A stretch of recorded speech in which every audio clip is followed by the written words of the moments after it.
कैसे हैं आप सब? उम्मीद करते हैं आप सब ठीक होंगे। एक बार फिर से आपके यूट्यूब चैनल मेडी साइंस ट्यूटोरियल में आपका स्वागत है।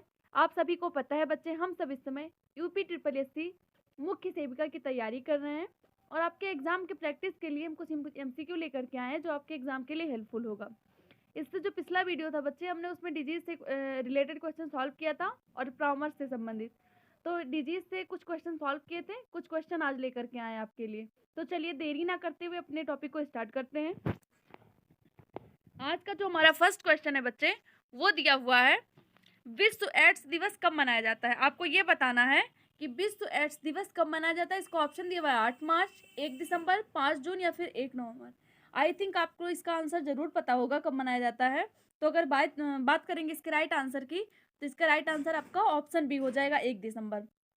जो विश्व एड्स दिवस है बच्चे, वो 1988 ईस्वी के बाद से 1 दिसंबर को ही मनाया जाता है। और अगर बात करेंगे कि ये जो विश्व एड्स दिवस है, इसके मनाने का उद्देश्य क्या है, तो HIV के प्रति लोगों को जागरूक करना, ये इसका मेन उद्देश्य है। और हमने आपको फुल फॉर्म भी बताया था एड्स का, जो नेक्स्ट मतलब इससे जो पिछला वीडियो था उसमें बताया था, एक बार फिर से सुन लीजिए। जो एड्स का पूरा नाम होता है वो होता है एक्वायर्ड इम्यून डिफिशियंसी सिंड्रोम, और अगर HIV की बात करेंगे तो ह्यूमन इम्यूनो डिफिशियंसी वायरस। ठीक है, चलिए अगले क्वेश्चन पर आते हैं। अगला क्वेश्चन दिया हुआ है बच्चे, मायोपिया क्या होता है? आपको ये बताना है मायोपिया क्या है। तो इसको ऑप्शन दिया हुआ है कि दूर स्थित वस्तु को देखने में अक्षमता, कि मतलब दूर की वस्तुएं जो होती हैं वो नहीं दिखाई देती है मायोपिया में, या फिर थायराइड ग्रंथि का असामान्य व्यवहार, थायराइड ग्रंथि जो होती है वो सही से कार्य नहीं करती है, या फिर आपका है कि हृदय के विस्तारित होने की स्थिति, या फिर हर्ट बढ़ जाता है, मतलब हृदय से संबंधित कोई बीमारी हो जाती है, या फिर गुर्दे का विकार है। तो इस क्वेश्चन के अगर राइट आंसर की बात करेंगे तो इस क्वेश्चन का राइट आंसर बच्चे आपका ऑप्शन ये हो जाएगा। इसमें क्या है कि जो दूर स्थित वस्तु के देखने में अक्षमता होती है, मायोपिया हम किसे बोलते हैं, जो निकट दृष्टि दोष होता है उसी को मायोपिया बोला जाता है। तो निकट दृष्टि दोष में क्या होता है बच्चे, कि जो नजदीक की वस्तुएं होती हैं वो हमें आसानी से दिखाई देती हैं, लेकिन दूर की वस्तुएं नहीं देख पाते हैं। तो इसीलिए इस क्वेश्चन का राइट आंसर आपका ऑप्शन ये हो जाएगा कि मायोपिया में मतलब आप बोल लीजिए निकट दृष्टि दोष में दूर की वस्तुएं जो होती हैं वो नहीं दिखाई देती हैं। चलिए अगले क्वेश्चन पर आते हैं।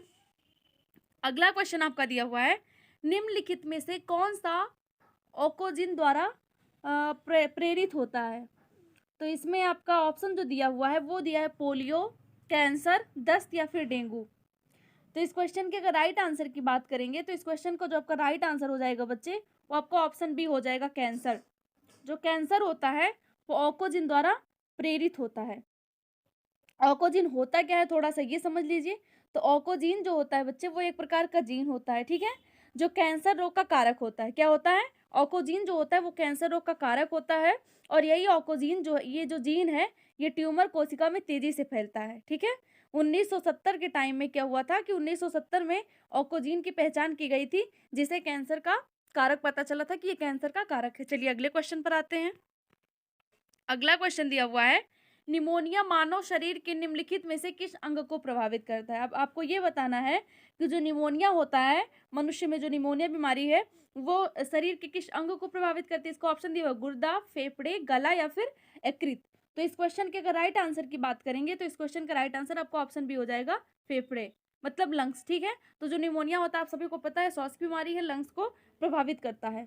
और अगर हम बात करेंगे कि इस डिजीज में होता क्या है, तो जो हमारे फेफड़े होते हैं ना, उसमें सूजन आ जाती है। और यह किससे होता है? ये वायरस से भी होता है या और बैक्टीरिया, दोनों से होता है। और अगर हम बात करेंगे कि इसमें और क्या क्या दिक्कत होती है, तो जैसे कि होता है खांसी आने लगती है, सांस लेने में दर्द होता है, बलगम आता है खांसी के साथ में, सीने में भी दर्द होता है बच्चे, बुखार आता है। ये सब जो बीमारी मतलब ये सब जो लक्षण है ये निमोनिया के हैं। चलिए अगले क्वेश्चन पर आते हैं। अगला क्वेश्चन दिया हुआ है, मीजोथेलिमिया कैंसर का एक प्रकार है, इससे प्रभावित होने वाला सबसे सामान्य क्षेत्र का स्तर है। अब आपको ये बताना है कि जो मीजोथेलिमिया है ये एक टाइप का कैंसर होता है। अब आपको बताना है कि इससे प्रभावित होने वाला सबसे सामान्य क्षेत्र कौन सा है। इसमें आपको बॉडी मतलब पार्ट बताना है कि हमारे शरीर का कौन सा पार्ट जो है वो ज़्यादा प्रभावित होता है। तो इसको ऑप्शन दिया हुआ है, हृदय, मस्तिष्क, आमाशय या फिर फेफड़े। तो इस क्वेश्चन के राइट आंसर की बात करेंगे तो इस क्वेश्चन को जो राइट आंसर हो जाएगा आपका ऑप्शन डी हो जाएगा। जो मीजोथेलिमिया कैंसर होता है उसमें सबसे ज़्यादा प्रभावित हमारा फेफड़ा होता है। ठीक है। और ये आपको थोड़ा सा समझा दें मीजोथेलिमिया के बारे में। जो मीजोथेलिमिया होता है बच्चे, ये एक टाइप का कैंसर होता है।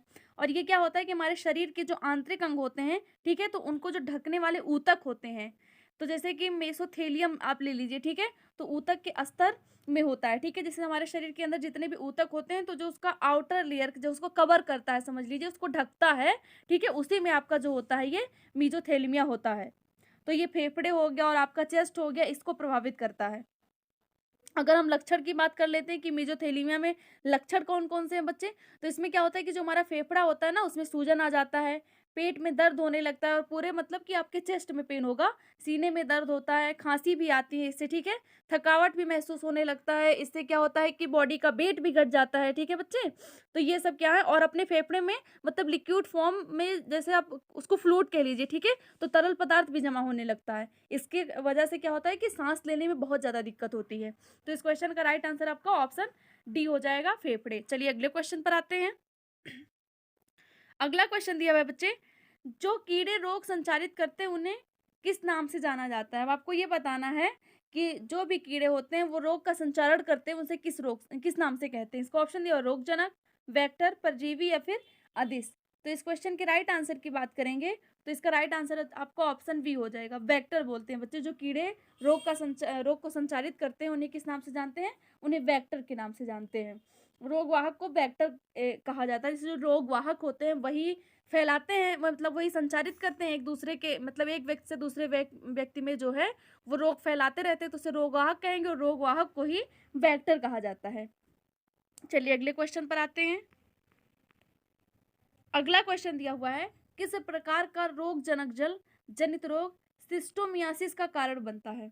अब आपको ये बताना है बच्चे कि एक रोगजनक जल जनित रोग है जो कि सिस्टोमियासिस का कारण बनता है, उसका नेम बताना है आपको। तो इसमें दिया हुआ है परजीवी, प्रोटोजोआन, बैक्टीरियल या फिर वायरल। तो इस क्वेश्चन के राइट आंसर की बात करेंगे तो इस क्वेश्चन का जो राइट आंसर हो जाएगा आपका ऑप्शन ये हो जाएगा, जो परजीवी है बच्चे ना, वही सिस्टोमियासिस का कारण बनता है। थोड़ा सा समझ लीजिए, जो सिस्टोमियासिस रोग होता है वो सिस्टोसोमा नामक परजीवी के कारण से होता है।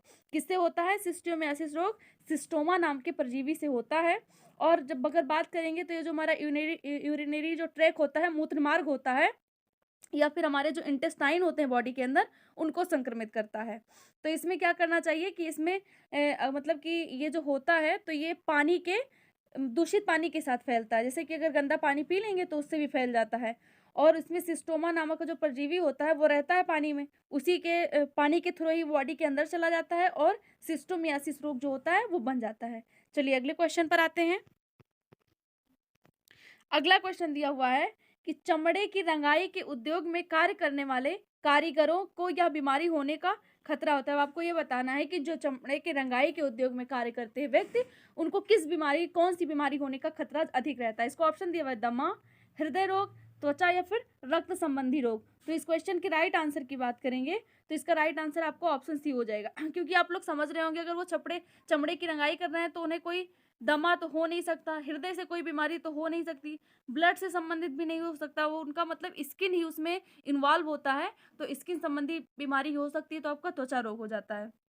जो चमड़ा उद्योग के जो कारीगर होते हैं बच्चे, वो क्या होते हैं, मतलब कई सारे केमिकल का उपयोग करते हैं, तो उसके संपर्क में जब वो बने रहते हैं तो उससे क्या होता है कि जो हमारी त्वचा है ना, उससे संबंधित रोग जो होते हैं वो उत्पन्न हो जाते हैं। चलिए अगले क्वेश्चन पर आते हैं। अगला क्वेश्चन दिया हुआ है, निम्नलिखित में से हीमोफीलिया का लक्षण कौन सा है। अब आपको ये बताना है बच्चे, हीमोफीलिया जो होता है, आप लोग हीमोफीलिया जानते भी होंगे, वो एक ब्लड से संबंधित डिजीज है, तो उसका लक्षण क्या होता है आपको ये बताना है। तो इसमें दिया हुआ है रतौंधी, रक्त का थक्का न जमना, रिकेट्स या फिर हीमोग्लोबिन की अल्पता। तो इस क्वेश्चन के अगर राइट आंसर की बात करेंगे तो इस क्वेश्चन का राइट आंसर आपका ऑप्शन बी हो जाएगा। जब रक्त का थक्का नहीं जमता है बच्चे तो कौन सा रोग हो जाता है, हीमोफीलिया रोग हो जाता है। उसमें क्या होता है कि कॉन्टिन्यू ब्लड जो होता है ना वो बहता रहता है, जिससे क्या होता है कि पेशेंट की डेथ भी हो सकती है, ठीक है।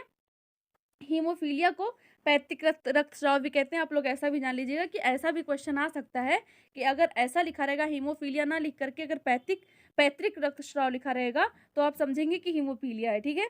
तो इसमें अगर थोड़ा सा इसके बारे में समझ लीजिए तो इसमें थक्का नहीं जमता है। अब हमने आपको बताया है कि ब्लड जो होता है वो कॉन्टिन्यू बहता रहता है। थ्राम्बोप्लास्टिन नाम की जो प्रोटीन होती है उसकी कमी हो जाती है ब्लड में। कौन सी प्रोटीन? थ्रोम्बोप्लास्टिन प्रोटीन की कमी हो जाती है, उसी के कारण से क्या होता है, ब्लड बहता रहता है और एक जेनेटिक डिजीज है, अनुवांशिक रोग होता है। हीमोफीलिया कैसा है बच्चे, ये अनुवांशिक रोग होता है और ये मतलब फीमेल के द्वारा ही फैलता है, ठीक है। और मतलब होता किस में है, तो ये होता तो मेल में है, लेकिन ये फैलता किससे है, तो फीमेल के द्वारा फैलता है। चलिए अगले क्वेश्चन पर आते हैं। अगला क्वेश्चन दिया हुआ है बच्चे, हे फीवर निम्नलिखित में से किसका एक संकेत है। अब आपको ये बताना है कि जो हे फीवर होता है वो किसका एक संकेत होता है।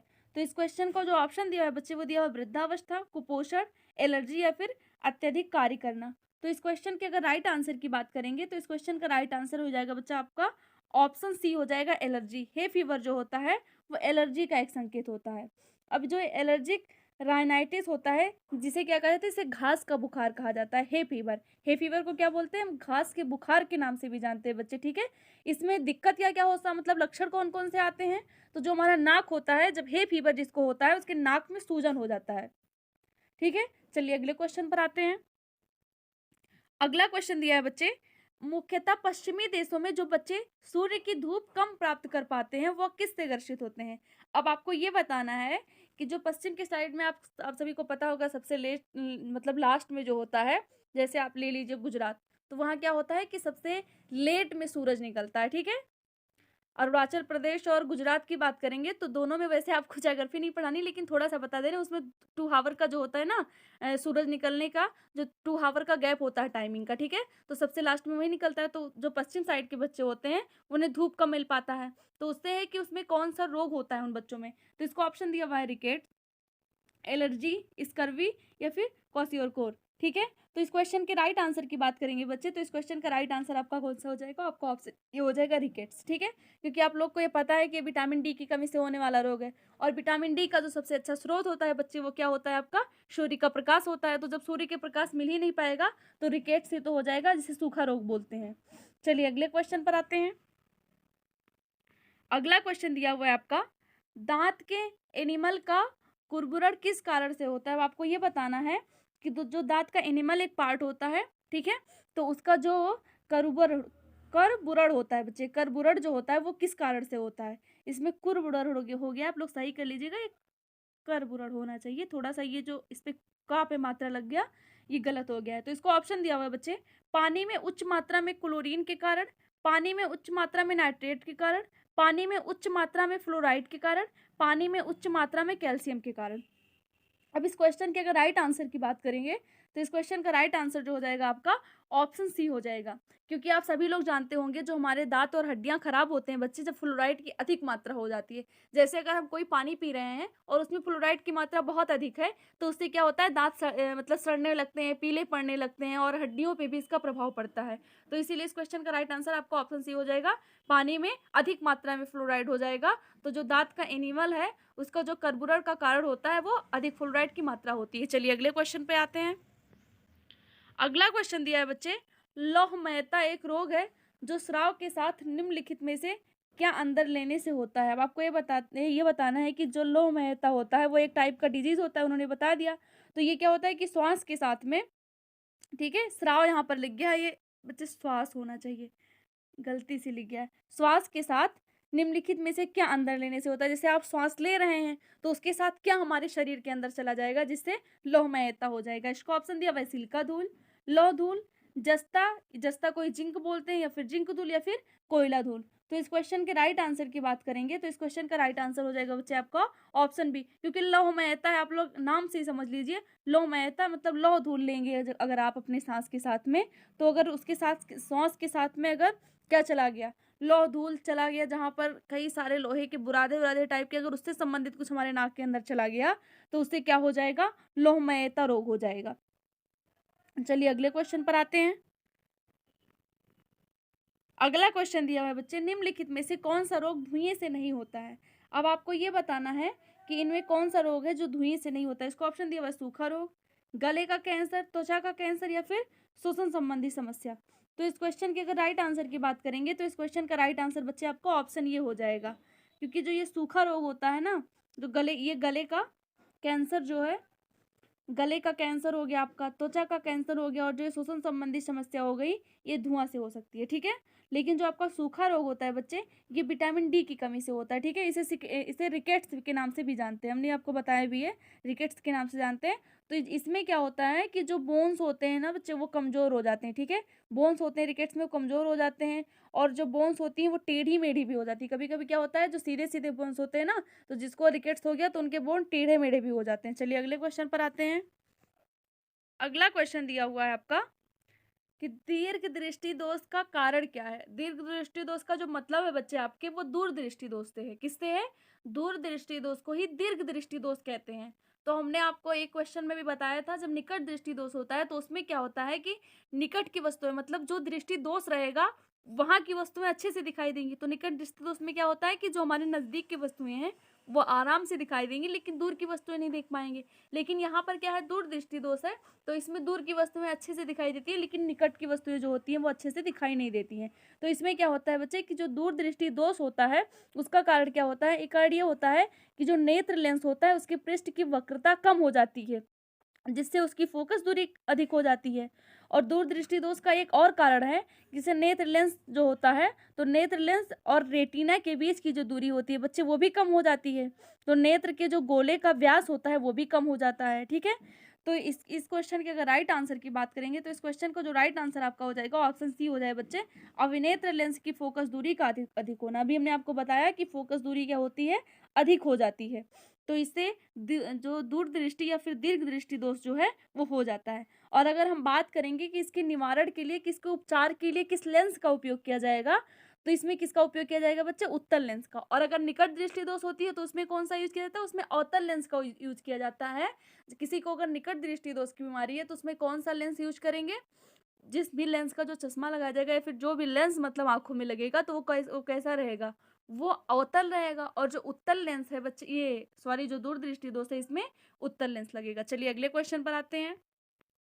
अगला क्वेश्चन दिया हुआ है, कौन सा रोग धातु की विषाक्तता के कारण नहीं होता है। अब आपको ये बताना है कि इनमें से ऐसा कौन सा रोग है जो धातु की विषाक्तता के कारण नहीं होता है। इसको ऑप्शन दिया हुआ है बच्चे, मीना माता, ऑप्शन दूसरा दिया इसका इटाई इटाई, फिर इसका जो थर्ड नंबर का ऑप्शन है वो दिया है डर्मेटाइटिस, और लास्ट जो दिया है वो दिया है मीना माता तथा इटाई इटाई दोनों।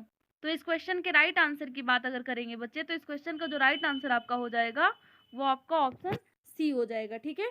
डर्मेटाइटिस, जो डर्मेटाइटिस होता है वो धातु की विषाक्तता के कारण नहीं होता है। बाकी आपका जो ये है मीना माता रोग है, ये पारा, आप समझ रहे होंगे, HG जिसे बोलते हैं, ठीक है, जिसे मरकरी भी बोलते हैं, हिंदी में पारा बोलते हैं, मतलब उसका नेम एक पारा भी है और मरकरी भी है। तो उसकी अधिकता से क्या हो जाता है, इटाई इटाई और जो मीना माता है, और ये दोनों नहीं, सॉरी बच्चे, जो ये आपका मीना माता है, ये किससे होता है, तो ये आपका मरकरी की अधिकता हो जाती है जब आपके शरीर में पारा की, तब हो जाता है। और जो ये इटाई इटाई रोग होता है ये कैडमियम के कारण होता है।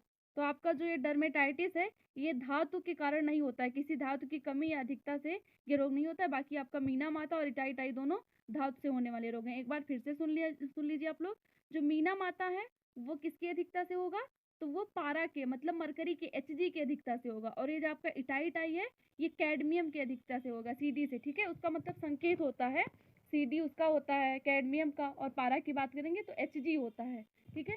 चलिए अगले क्वेश्चन पर आते हैं। अगला क्वेश्चन दिया हुआ है बच्चे, कौन से रोगग्रस्त व्यक्ति अभी भी आंखें दान कर सकते हैं। इनमें आपको बताना है कि निम्न में से कौन से रोगग्रस्त व्यक्ति हैं जो आंखें दान कर सकते हैं। तो इसको ऑप्शन दिया हुआ है, दमे के रोगी, एड्स के रोगी, तीव्र ल्यूकेमिया के रोगी, या फिर दमा तथा तीव्र ल्यूकेमिया के रोगी दोनों। तो इस क्वेश्चन के राइट आंसर की बात करेंगे तो इस क्वेश्चन का राइट आंसर आपका ऑप्शन ये हो जाएगा बच्चे, दमे के रोगी।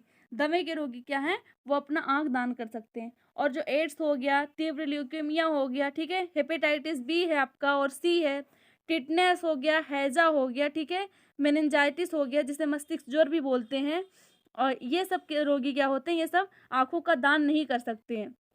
जबकि जो दमे का रोगी होता है या फिर मधुमेह का रोगी हो गया, ये आंखों का दान कर सकते हैं। आंखों के दान में अगर बात करेंगे कि नेत्र का कौन सा पार्ट दान किया जाता है, तो जो आंख का कार्निया होता है बच्चे, क्या होता है, कार्निया होता है, वही दान किया जाता है। चलिए अगले क्वेश्चन पर आते हैं। अगला क्वेश्चन दिया हुआ है, निम्न में से कौन से संक्रमण का निम्नलिखित में से कौन सा या फिर से संक्रमण का या के कारक है। ठीक है, अब आपको ये बताना है कि इनमें से कौन सा संक्रमण का कारक है। इसको ऑप्शन दिया हुआ है शारीरिक संपर्क, रोगवाहक, जल या फिर सभी विकल्प सही हैं। तो इस क्वेश्चन के राइट आंसर की बात करेंगे बच्चे, तो इस क्वेश्चन का राइट आंसर आपका ऑप्शन डी हो जाएगा, सभी विकल्प। क्योंकि जो संक्रामक रोग होते हैं वो क्या होते हैं कि एक व्यक्ति से जो दूसरे व्यक्ति में पहुंचते हैं वही होते हैं संक्रामक रोग। तो जो संक्रमण के कारण जैसे आपका जल हो गया, ठीक है, रोगवाहक हो गया, या फिर शारीरिक संपर्क, किसी के बॉडी टच में आने से भी मतलब संपर्क में आने से भी आपको रोग हो सकता है, तो शारीरिक संपर्क हो गया। ये सब क्या है, संक्रामक रोग के उदाहरण की अगर बात कर लेंगे तो उसमें आपका हो जाएगा क्षय रोग हो गया, जैसे आपका टिटनेस हो गया, प्लेग हो गया, छोटी माता हो गया, ठीक है, आपका एड्स हो गया, खसरा हो गया। ये सब कौन से रोग होते हैं, ये सब संक्रामक रोग होते हैं। तो इसमें क्या है बच्चे, शारीरिक संपर्क भी है, रोगवाहक और जल तीनों सही है, तीनों जो है वो संक्रमण के कारण होते हैं, इसलिए इस क्वेश्चन का राइट आंसर आपका ऑप्शन डी हो जाएगा। चलिए अगले क्वेश्चन पर आते हैं। अगला क्वेश्चन दिया हुआ है बच्चे, रक्त में यूरिक अम्ल की अधिकता का लक्षण है। अब आपको ये बताना है कि अगर ब्लड में यूरिक एसिड अधिक हो जाता है तो उसका लक्षण क्या दिखाई देगा। तो इसको ऑप्शन दिया हुआ है संधिशोथ, गठिया, आमवात या फिर आमवातीय हृदय। तो इस क्वेश्चन के अगर राइट आंसर की बात करेंगे बच्चे, ये आमवातीय हो गया, ये थोड़ा सा गलत टाइप हुआ है, इसका ये आमवनिक होगा। तो आप लोग सही कर लीजिएगा, आम होगा फिर आपका ये वनिक होगा। इसके लिए क्षमा चाहते हैं, जो टाइपिंग में गलती हुआ है, वनिक होगा, आमवनिक हृदय होगा। ठीक है, आपका एक आमवात हो गया और दूसरा आपका हो गया आमवनिक हृदय। तो इस क्वेश्चन के अगर राइट आंसर की बात करेंगे तो इसका आपका राइट आंसर जो हो जाएगा बच्चे, आपका ऑप्शन बी हो जाएगा, गठिया। ठीक है, क्या होता है, जब ब्लड में यूरिक एसिड बढ़ जाता है तो उससे जो लक्षण दिखाई देता है वो गठिया होता है। अब थोड़ा सा आप लोग समझ लीजिए गठिया के बारे में कि यूरिक एसिड जब बढ़ जाता है तो उसके कारण से क्या होता है, जो यूरिक एसिड की बढ़ी हुई जो मात्रा होती है, जैसे कि यूरिक एसिड बढ़ गया तो वो क्रिस्टल के रूप में हो जाती है। किसके रूप में, क्रिस्टल के रूप में होकर के, और ये जो जोड़ के जो मतलब बच्चे जो कंडरा होता है ना, इसके पास में जाकर के ऊतकों पर जमा हो जाते हैं। इससे हड्डियों में बहुत ही ज़्यादा पेन होता है और उसे ही गठिया रोग कहते हैं। चलिए अगले क्वेश्चन पर आते हैं। अगला क्वेश्चन दिया हुआ है, कौन सी बीमारी संक्रामक नहीं है। अब आपको ये बताना है इनमें कौन सी बीमारी संक्रामक नहीं है। अभी हमने आपको बताया ही कि किसके किसके द्वारा संक्रामक बीमारी फैलती है, एक व्यक्ति से दूसरे व्यक्ति में जाती है संक्रामक, तो आपको बताना है। इसको ऑप्शन दिया हुआ है आंत ज्वर, खसरा, गठिया या फिर इन्फ्लुएंजा। आप सभी लोग इसका आंसर हमें लग रहा है आसानी से दे ले जाएंगे। इस क्वेश्चन का राइट आंसर आपका ऑप्शन डी हो जाएगा, गठिया, क्योंकि गठिया का संक्रामक बीमारी से कोई ताल्लुक नहीं है। ऐसा कुछ नहीं कि अगर एक व्यक्ति में गठिया है तो उसके पास बैठने से या उसका मतलब जूठा जल पीने से या फिर सांस मतलब आमने सामने बैठकर लेने से, बॉडी टच में आने से फैल जाएगा, ऐसा कुछ नहीं होता है। तो इसीलिए इस क्वेश्चन का राइट आंसर आपका कौन सा हो जाएगा, ऑप्शन डी हो जाएगा। बाकी आपका ये जो है आंत ज्वर, खांसी, सॉरी खसरा, इन्फ्लुएंजा, ये सब क्या है, ये सब संक्रामित बीमारी, संक्रामक रोग है। चलिए अगले क्वेश्चन पर आते हैं। अगला क्वेश्चन दिया हुआ है बच्चे, सामान्यतः रक्त कैंसर के रूप में निम्नलिखित में से किसे वर्गीकृत नहीं किया जाता है। अब आपको ये बताना है, जैसे ब्लड कैंसर होते हैं वो कई टाइप के होते हैं, तो इनमें ऐसा कौन सा है जिसे कि हम मतलब ब्लड कैंसर नहीं मानेंगे। तो इसका ऑप्शन दिया हुआ है कार्सिनोमा, ल्यूकेमिया, मायोलोमा या फिर लिम्फोमा। तो इस क्वेश्चन के राइट आंसर की बात करेंगे बच्चे, तो इस क्वेश्चन का जो राइट आंसर हो जाएगा आपका ऑप्शन ये हो जाएगा कार्सिनोमा। ठीक है, रक्त कैंसर के रूप में जो है कार्सिनोमा को वर्गीकृत नहीं किया जाता है। अब कार्सिनोमा के बारे में थोड़ा सा समझ लीजिए। जो कार्सिनोमा होता है बच्चा, वह एक प्रकार का ट्यूमर होता है। क्या होता है कार्सिनोमा, एक प्रकार का ट्यूमर होता है जो मनुष्य की जो स्किन होती है, त्वचा होती है, उसके अतिरिक्त कई अंग और उपकला की कोशिकाओं को प्रभावित करता है। ठीक है, ऊतक संरचना में जहाँ भी ये शामिल हो जाता है वहाँ पर ट्यूमर हो जाता है। तो ये क्या है, एक टाइप का ट्यूमर होता है। इसको हम ब्लड कैंसर में नहीं मतलब वर्गीकृत करते, नहीं जोड़ते। बाकी आपका ल्यूकेमिया हो गया, मायोलोमा हो गया, लिम्फोमा हो गया, ये सब कैसे हैं, ये सब आपके मतलब कि उसमें आते हैं, ब्लड कैंसर में आते हैं। वाइट ब्लड सेल्स जो होता है उससे संबंधित आपके कैंसर हैं, लेकिन जो कार्सिनोमा है वो एक टाइप का ट्यूमर होता है। चलिए अगले क्वेश्चन पर आते हैं। अगला क्वेश्चन दिया हुआ है बच्चे, कैंसर के ऊतक की जांच के लिए की जाती है। आपको ये बताना है कि कैंसर के ऊतक के जांच के लिए क्या की जाती है, मतलब कौन सी जांच की जाती है, उसका नेम बताना है आपको। तो इसको ऑप्शन दिया है बायोप्सी, बायोस्कोपी, कोलिंडोलॉजी या फिर रेडियोग्राफी। तो इस क्वेश्चन के राइट आंसर की बात करेंगे तो इस क्वेश्चन का राइट आंसर आपका कौन सा हो जाएगा, आपका ऑप्शन ये हो जाएगा बायोप्सी। बच्चे, जो कैंसर के ऊतक की जांच होती है वो बायोप्सी के द्वारा की जाती है, ठीक है। और ये जो रेडियोग्राफी एक इमेजिंग तकनीकी होती है, इसमें एक्सरे का इस्तेमाल होता है किसी ऑब्जेक्ट की अतिरिक्त संरचना को देखने के लिए, जैसे कि अगर किसी का हड्डी टूट गया है या फिर बॉडी में स्टोन वगैरह भी देखना होता है, कभी कभी फ्रैक्चर भी होता है, वो मतलब कि समझ लीजिए बोन से संबंधित तो देखे ही जाते हैं, लेकिन कभी कभी क्या होता है कि कुछ लिगामेंट्स वगैरह की प्रॉब्लम होती है तो भी हम एक्सरे करते हैं, ठीक है। तो उसके द्वारा जो रेडियोग्राफी होती है वो इमेजिंग तकनीकी होती है, उसके द्वारा एक्सरे करते हैं। बाकी जो आपका कैंसर के ऊतक की जांच के लिए बात करेंगे तो उसके लिए बायोप्सी की जाती है। और जो ये आपका बायोस्कोपी होता है बच्चे, ये क्या होता है, ये शरीर की जो कोशिकाएं होती हैं ना, वो जीवित हैं या नहीं जीवित हैं उसको जानने के लिए बायोस्कोपी किया जाता है। चलिए अगले क्वेश्चन पर आते हैं। अगला क्वेश्चन दिया हुआ है आपका, सिरोसिस रोग शरीर के किस अंग को प्रभावित करता है। अब आपको ये बताना है कि एक सिरोसिस नाम का रोग होता है, अब आपको बताना है कि शरीर के किस अंग को प्रभावित करता है। इसको ऑप्शन दिया हुआ है मस्तिष्क, जिगर, जिगर का मतलब आप लोग समझ रहे होंगे, जो आपका लीवर है ना उसे ही बोलते हैं हम, जिगर बोलते हैं लीवर को। हृदय हो गया आपका, गुर्दा मतलब किडनी हो गया। तो इस क्वेश्चन के अगर राइट आंसर की बात करेंगे तो इसका राइट आंसर बच्चे आपका जिगर हो जाएगा, मतलब लीवर लिख दे रहे हैं आप लोग, समझिएगा जिगर को लीवर भी बोलते हैं, मतलब लीवर को ही जिगर बोलते हैं, ठीक है। तो सिरोसिस रोग में क्या होता है कि जो लीवर होता है या फिर उसे यकृत भी बोलते हैं, तो उसकी कोशिकाएं क्या होती हैं, बहुत ही अधिक मात्रा में नष्ट हो जाती हैं, ठीक है बच्चे। और कोशिकाओं जब जहाँ नष्ट हो जाती है तो उसके स्थान पर जो फाइबर तंतु होते हैं उनका निर्माण हो जाता है, और यकृत की जो बनावट होती है वो भी मतलब जैसे यकृत जिस शेप में होता है ना उससे बढ़ जाता है, उसका मतलब आकार अनिश्चित हो जाता है, अनियमित हो जाता है, ठीक है। उससे आपका जो होता है वो पोर्टल हाइपरटेंशन की स्थिति बन जाती है।